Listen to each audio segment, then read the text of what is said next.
Hi, Kenny Kunto here. So, one of the key concepts in marketing is that content is different than context. People don't buy the nuts and bolts of a product, they buy the social packaging around it. It's pretty basic, but some industries still have a hard time swallowing this fact.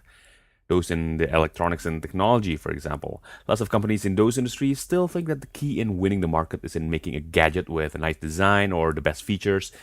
Now, I think the first chapter of the Youth Marketing 101 book and the introduction to Content versus Context video makes it quite clear just how false this assumption is. And then there are those that think that the key then is in creating better context. Now, this might have worked in the past, but it's becoming harder and harder for a company to actually create context that's relevant to the youth market.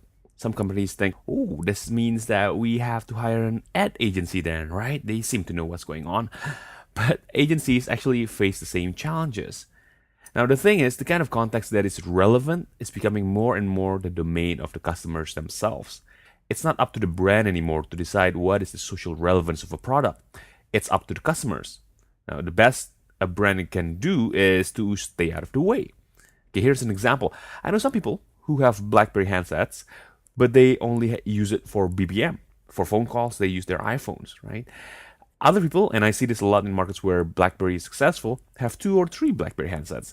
It's quite normal to see a young woman in Jakarta, for example, to have a purse full of BlackBerries. She would have one to maintain her social circle, another for her family, and another for work. Now, iPhones and BlackBerries are handsets. No matter how many features they have, they're still handsets. That's looking at it from the content perspective, right? From the customer's perspective, the same phone could have different context. A phone could be a work tool or a mark of social significance or a key part in staying in touch with family. Content does not define context. An iPad, for example, it's a tablet, it's a device to read books. Sure, that's looking at it from the content side of things. To me, it's an essential tool in babysitting. If my kid is acting out, it's the best pacifier. And I doubt that that was the main thing that Apple had in mind when they first designed it, but that's what iPad is to me and to many other parents. There are numerous other examples that can illustrate the difference between content, the context it was designed for, and the context it actually has.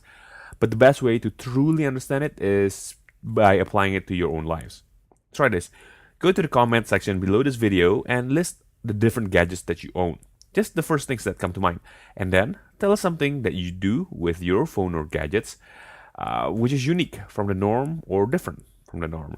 It'll be interesting to see the different examples that different people put down there. Looking forward to yours. Until then, take care.